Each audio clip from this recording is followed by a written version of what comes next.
আসসালামু আলাইকুম ওয়া রাহমাতুল্লাহ। সবাইকে জুমা মুবারক। কোরআনে আমাদেরকে সব দিক থেকে মোটিভেট করে কিভাবে আমাদের জীবন যাত্রা চলা উচিত। তো এরকমই খুব গুরুত্বপূর্ণ চারটা শব্দ আছে যেটার অর্থ আমাদের জানলে হয়তো বা কখনো আমরা কোনো কাজে ডিমোটিভেট হব না। যেমন আপনার কোরআনে একটা শব্দ আছে লা তাহজান, মানে অতীত নিয়ে অতি বেশি চিন্তা। দ্বিতীয় শব্দটা হচ্ছে লা তাখফ, মানে ভবিষ্যৎ নিয়ে, এটা নিয়েও বেশি চিন্তা করা যাবে না। এটা একমাত্র আল্লাহর হাতেই ন্যস্ত করে দিতে হবে যে সে আমার জন্য যেইটা ভালো মনে করে সেইটাই তিনি করবেন ইনশাআল্লাহ।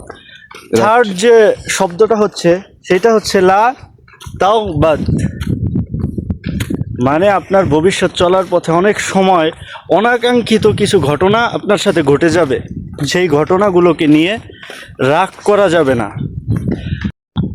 চতুর্থ যে শব্দটা হচ্ছে সেটা হচ্ছে লা তাসখাত, মানে আল্লাহর কোনো ফয়সালা, মানে আপনার জীবনে যা ঘটে যাচ্ছে এটা একমাত্র আল্লাহর ফয়সালার কারণেই হচ্ছে।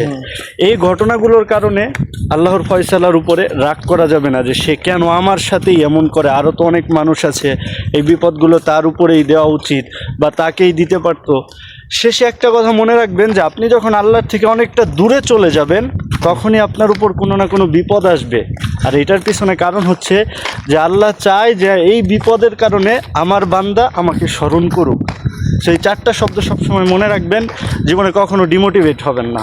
তো এই কারণে তো আল্লাহ তাআলা বলছে তোমরা বান্দা যা করতেছে, যা পাইতেছে অথবা যা দেখতেছে সব কিছু বান্দার হাতের কামাই।